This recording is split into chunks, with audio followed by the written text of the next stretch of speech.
6.13 지방선거, 여당의 압승, 야당의 참패였습니다. 자, 먼저 시도지사 선거부터 살펴보겠습니다. 더불어민주당 전국 17곳 중에서 14곳을 휩쓸었습니다. 서울, 경기, 인천, 수도권 쪽은 물론이고요. 자유한국당의 오랜 텃밭이죠. 부산, 울산, 경남, 이른바 PK 지역에도 깃발을 꽂았습니다. 충청, 호남, 강원권에서까지 대승을 거뒀습니다.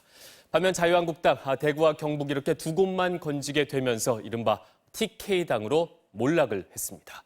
자, 이게요, 예전에 2006년도 지방선거와 비슷한 구도가 된 겁니다.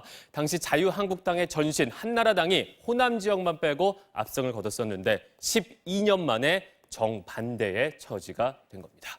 우리 유권자들 정말로 무섭습니다. 자, 이번엔 주요 당선인 살펴보겠습니다. 민주당 박원순 후보 서울시장으로선 역대 최초로 3선에 성공을 했습니다. 과반이 넘는 득표율로 김문수, 안철수 후보를 멀찌감치 따돌려 버렸습니다.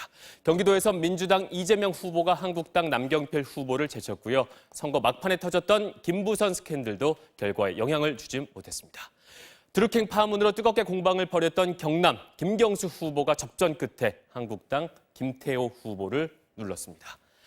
시장, 군수, 구청장 등 기초단체장 선거 역시 여당이 대승을 거뒀습니다. 민주당이 전국 226곳 가운데 151곳에서 당선인을 배출을 했습니다. 반면에 한국당은 53곳, 민주평화당은 5곳에 그쳤습니다. 특히 이 서울의 구청장 선거, 민주당이 25곳 가운데 24곳을 싹쓸이를 했고요. 처음으로 강남구청장을 배출을 했습니다. 한국당은 서초구 단 한 곳만 간신히 지켜냈습니다. 국회의원 재보궐선거도 크게 다르지 않았습니다. 전국 12곳에서 선거가 치러졌는데 민주당 후보를 내지 않았던 경북 김천을 제외한 11곳 모두에서 당선이 됐습니다. 반면 한국당 경북 김천에서 당선된 게 유일한 소득이었습니다.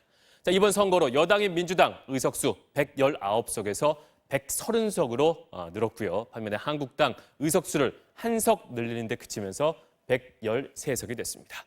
자, 민주당 의석수에다가요, 친여권 성향인 평화당, 정의당 등의 의석까지 합치게 되면 153석, 전체 의석수의 과반을 넘게 됩니다. 교육감 선거 역시 현직 프리미엄을 등에 업은 진보 진영의 선전이 두드러졌습니다. 진보 성향의 후보들 17개 시도 중 서울을 포함한 14곳에서 당선이 됐고요. 보수 성향의 후보가 당선된 곳은 대구, 경북, 대전 3곳에 불과했습니다. 문재인 정부 출범 2년 차에 치러진 이번 선거, 한마디로 촛불 민심의 연장, 여당의 압승이었습니다. 현 정부의 국정 운영과 개혁 드라이브, 남북 관계 개선 한층 탄력을 받을 것으로 보입니다. 반면 참패한 야당, 책임 공방과 정계 개편 논란에 휘말릴 수밖에 없게 됐습니다.